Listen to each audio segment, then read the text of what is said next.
నమస్తే, welcome to journalist Srinu.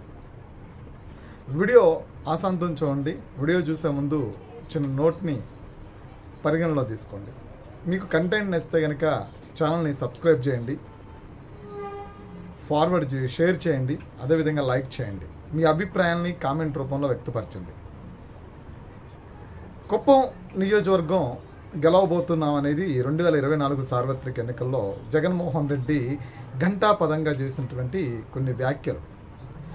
ఎలా గెలుస్తారు కుప్పం అని చెప్పిన దాని మీద రాష్ట్రంలో ఉన్నటువంటి మేధావర్గం అంతా కూడా తల బాదుకున్న అనేక సర్వేలు, రాజకీయ విశ్లేషకులు, రాజకీయ విమర్శకులు అది జరగదు, హౌ ఈజ్ పాసిబుల్ అన్న లేదు, కుప్పంతో పాటు 175కి 175 గెలుస్తున్నామని సిద్ధం సభలు ఏర్పాటు చేశారు.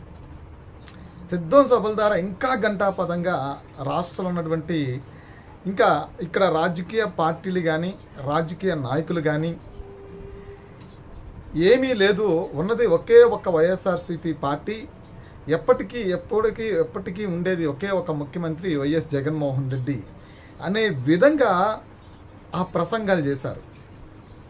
40 సంవత్సరాలు సుదీర్ఘ రాజకీయ అనుభవం, అప్పటికి 3 సార్లు ముఖ్యమంత్రి చేసినటువంటి వ్యక్తి, రాజకీయంగా ఎంతో ఉదండు, ఎంతో అడ్వాన్స్డ్గా ఆలోచిస్తాడు, ఒక విజనరీ అని చెప్పని దేశవ్యాప్తంగా ప్రపంచంలో అనేక దేశాల్లో ఒక మంచి గుర్తింపు ఉన్నటువంటి నాయకుడు చంద్రబాబు నాయుడు 2019 ఓటమి, అది ఓటమినే కాదు, 2024లో అధికారంలోకి మనం రావటం పెద్ద సమస్య ఏం కాదు.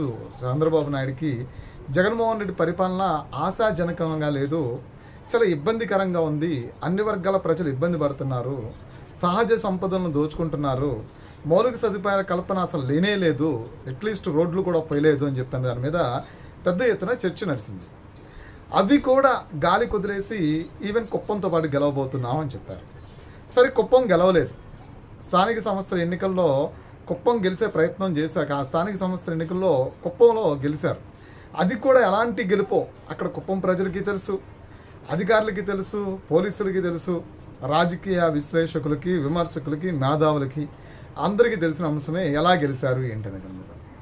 సో అప్పుడు కుప్పంతో పాటు గెలవబోతున్నాం, 175 గెలవబోతున్నాం అని చెప్పినటువంటి జగన్మోహన్ రెడ్డి ఈరోజు తాను ప్రాతినిధ్యం వహిస్తున్నటువంటి పులివెందుల నియోజకవర్గంలో ఒక జెడ్పీటీసీ సెగ్మెంట్కి సంబంధించి పెద్ద ఎత్తున పోరాటమే చేయాల్సి వచ్చింది.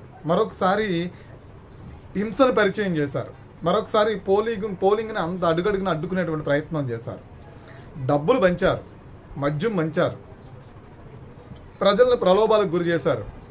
ఓటు వేయడానికి టీడీపీ సంబంధించినటువంటి ఓటర్లు, లేదంటే జనసేన బీజేపీ సంబంధించిన ఓటర్లు ఆ పోలింగ్ బూత్కి రాకుండా సమస్యలు కూడా సృష్టించారు. ఎందుకు ఇవన్నీ చేశారు అంటే పులివెందుల్లో ఉన్నటువంటి ఆ జెడ్పీటీసీ స్థానం ఏదైతే ఉందో ఆ స్థానాన్ని నిలబెట్టుకోవడానికి 3 ఏళ్ళు గట్టిగా కళ్ళు మూసుకోండి, మళ్ళా మనమే అధికారంలోకి వస్తున్నామని చెప్పినటువంటి జగన్మోహన్ రెడ్డి ఆ రోజు కుప్పం గెలుస్తున్నామన్నారు. సరే, అది అయిపోయింది, కాలగర్భంలో గెలిచిపోయింది, గత అయిపోయింది. రీసెంట్గా పోలింగ్ ఎన్నికలు ముగిసిన కాడి నుంచి రీసెంట్గా నిర్వహించిన ప్రతి సమావేశంలో, కార్యకర్తల సమావేశంలో, పిఎస్సి సమావేశంలో, లీగల్ పర్సన్స్తో నిర్వహించే సమావేశం, ఏ సమావేశమైనా సరే, లేదంటే ఎక్కడైనా మీడియా సమావేశాల్లో, ఏదైనా పరామర్శలకు వెళ్ళిన చోట, ఈ బహిరంగ సభల్లో, ఈ ఓపెన్ మీటింగ్స్, వీటిల్లో కూడా ఎక్కడికి వెళ్ళినా గట్టిగా 3 సంవత్సరాలు కళ్ళు మూసుకోండి, మరలా మన ప్రభుత్వం అధికారంలోకి వస్తుందని చెప్పేటువంటి జగన్మోహన్ రెడ్డి ఈరోజు కుప్పం నియోజకవర్గం పులివెందుల్లో ఉన్నటువంటి ఆ జెడ్పీటీసీ స్థానాన్ని కాపాడుకోవడానికి ఒక విధంగా యుద్ధమే చేయాల్సి వచ్చింది. అది కాపాడుకున్నారా, చేజారిపోయిందా అనేది రేపొద్దున కౌంటింగ్ తర్వాత తెలిసేటువంటి పరిస్థితి ఉంది. ఇంచుమించుగా చేజారిపోయింది అనేది వస్తున్నటువంటి సమాచారం. ఎందుకంటే ప్రజలు పెద్ద ఎత్తున ఆ కుటుంబ పాలనకి, ఆ వ్యక్తులకి చర్మగీతం పాడాలి, లేదంటే ఒక సంకేతం పంపించాలి. రానున్న రోజుల్లో జగన్మోహన్ రెడ్డి మాకొద్దు అనే సంకేతాలు పంపించాలి అంటే ఈ ఓటుని వినియోగించుకోవాలి సరిగ్గా అనేది ఆ ప్రజలు సరిగ్గా ఆలోచించి నిర్ణయం తీసుకున్నారు అనేది కూడా కొన్ని సంకేతాలు వెలువడుతున్న నేపథ్యం కూడా చూస్తున్నాం. ఎందుకంటే రానున్న రోజుల్లో జగన్మోహన్ రెడ్డికి పులివెందుల ప్రాతినిధ్యం అనేది పెద్దగా ఇది లేకపోవచ్చు. అంటే ఇప్పటివరకు ఆయనకి పులివెందుల అంటే ఆయనకి కంచుకోట, కుప్పం చంద్రబాబుకి పులివెందుల జగన్మోహన్ రెడ్డికి అనేది ఒక బ్రాండ్గా తయారయ్యేటువంటి పరిస్థితుల్లో ఈరోజు పులివెందుల ప్రజలు నిర్ణయం కూడా వ్యతిరేకంగా ఉంది అనేది కూడా కొన్ని సంకేతాలు వెలువడుతూ ఉన్నాయి. సరే, దీని తర్వాత ఇప్పుడు జగన్మోహన్ రెడ్డి ఎలా స్పందిస్తారు దీని తర్వాత అంటే ఇక్కడ ఉన్నటువంటి నాయకులకి, ఇక్కడ ఉన్నటువంటి కార్యకర్తలకి ఇప్పటివరకు పెద్ద ఎత్తున మోటివేట్ చేస్తూ వచ్చారు. గట్టిగా 3 ఏళ్ళు కళ్ళు మూసుకోండి, మనం అధికారంలోకి వచ్చేస్తామని చెప్పారు. ఎందుకు చెప్పుకుంటూ వచ్చారంటే అధికారంలోకి రామని తెలుసు ఆయనకి. 3 ఏళ్ల తర్వాత రాజకీయ పరిణామాలు పరిస్థితులు ఎలా ఉంటాయో తెలుసు ఆయనకి. సో ఆయనకు ఇప్పటికే ఆర్థిక నేరాలకు సంబంధించినటువంటి కేసుల్లో ముద్దాయిగా ఉన్నాడు కాబట్టి ఆయన పరిస్థితులు ఎలా ఉంటాయో కూడా తెలుసు ఆయనకి. కానీ ఇప్పుడు ప్రజా అండ కోసం, అదేవిధంగా కార్యకర్తల సపోర్ట్ కోసం, కార్యక్రమాలు నిర్వహించడం కోసం మేకపోతు గాంభీర్యం చూపించేందుకు ఆయన కట్టుకుంటున్నటువంటి ఒక కోట, అంటే ఇదొక డమ్మీ కోట అనమాట. అంటే అంతకుముందు 2051లో ఆయనకి ప్రతిష్టమైనటువంటి కోటే ఉంది, చాలా బలంగా నిర్మాణం చేసుకున్నటువంటి కార్యకర్తల కోట ఉంది. ఇప్పుడు చాలా బలహీనమైనటువంటి కోట, దాన్ని కాపాడుకోవడానికి ఆయన వాళ్ళకి కళ్ళబొల్లి మాటలు చెప్తూ ఉన్నారు, అబద్ధాలు చెప్తూ ఉన్నారు.